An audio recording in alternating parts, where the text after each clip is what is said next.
Қайырлы кеш, құрметті оқырмандар, қалдарыңыз қалай? Бүгін Рамазан айының бірінші күні. Ұстаған оразаларыңыз қабыл болсын. Мен бірінші күнге осындай бір жеңіл тамақ істемекшімін.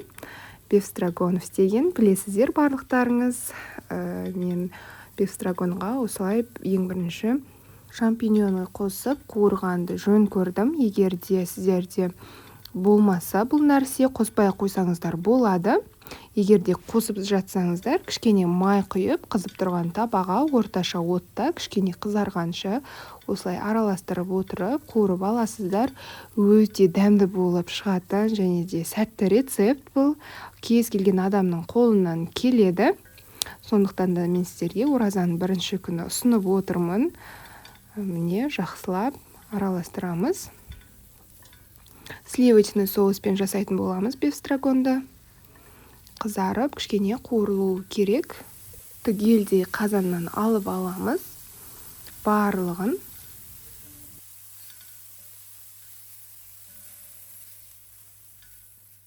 Енді табамызға кішкене тағы да май құямыз, етті қуырғанға. Қызып тұрма табамыз бірденнен, астын өшірмейміз, өте жай басып қойсаңыздар болғаны. Етті дәл осылай салымқа етіп тураңыздар. Мен жылқының етін пайдаланып жатырмын. Негізінде көбіне сиыр етіне жасалынатын тағам бұл. Менде жылқының еті жас болғандықтан осылай жылқыныкімен жасап жатырмын. Өте дәмді шығады. Кез келген тауықтың етімен болсын, кез келген етпен жасай берсеңіздер болады. Тек жас ет болса болғаны тез жұмсаратындай. Қазандарыңыздың бетін ашып тұрып, осылай ашық күйінде жақсылап қуыратын боламыз. Еттер бір-бірінің үстінде болмасын, осылай табаңыздың шет-шетіне жайып тастайсыздар. Бір-бірінің үстіне тұрмасын. Егер де етіңіз көп болса, 2 бөлікке, 3 бөлікке бөліп дәл осылай қуырып алсаңыздар болады. Табада өзі бір, қалай айтсам болады, дәл стейк сияқты қуырылуы керек. Суы орташа отта тез тартылып кетеді. Егер де суы шықса еттеріңіздің, суы тартылғанша жақсылап қуырамыз.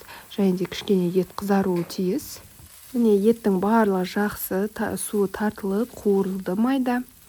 Қызарған байқасаңыздар ет барлығын осылай қазаннан түсіріп аламыз. Енді осы табаға, қызып тұрған табаға кішкене май құйып, бір үлкен пиязымызды жақсылап майдалап турап қуыратын боламыз. Кішкене пияз солыңқырағанша. Мен пиязды кішкене үлкендеу етіп турап қойыппын. Бұдан да өте майдаласаңыздар болады негізінде. Тез солыңқырауы үшін осылай орташа отта жақсылап қуырамыз пиязды. Пияз менде жақсы қуырылды. Енді президент қаймағының 20%-ын қолдандым.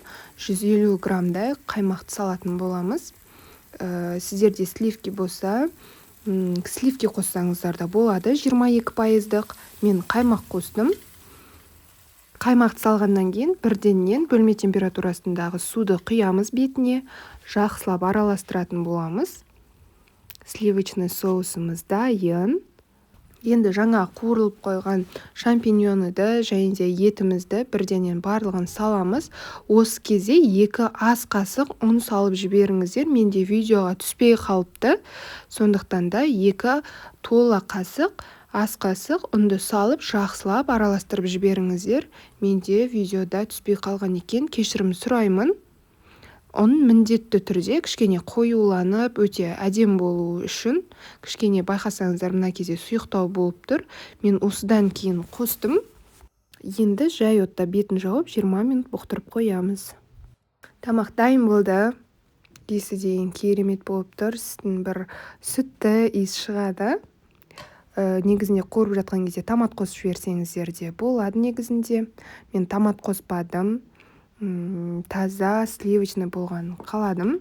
Менде гарнирде картоп және де күріш пюре жасадым картоптан. Менің каналымда картоп пен пюренің де және де күрішті қалай шашыратып пісірудің де видео рецептері бар. Астында ссылкасын қалдыратын боламын міндетті түрде. Қалғаны өздеріңізге, өздеріңіздің фантазияларыңызбен қалай ұсынсаңыздар да өздеріңіз білесіздер. Мен бір шетіне қарай, осы гарнирдің шетіне қарай салдым тамақты. бетіне өзіңіз қалағанша сәндеп аскөк салып берсеңіздер болады. Мен укроп салдым бетіне. Сәндік үшін өте негізінде жасыл түс адамның аппетитін шақырады.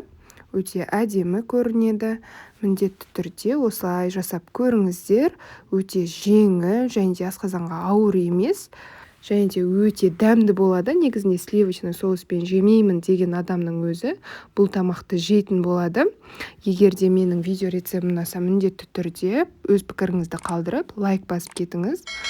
Өте дәмді болған тамақ, және де менің рецепттерімді жоғалтып алмас үшін подписаться батырмасын басып қойыңыз, және де жанындағы колокольчикті де басуды ұмытпаңыз. Менің бірде-бір рецептімді қалдырмайсыз, және де ауыз ашарға көптеген рецепттер салатын боламын.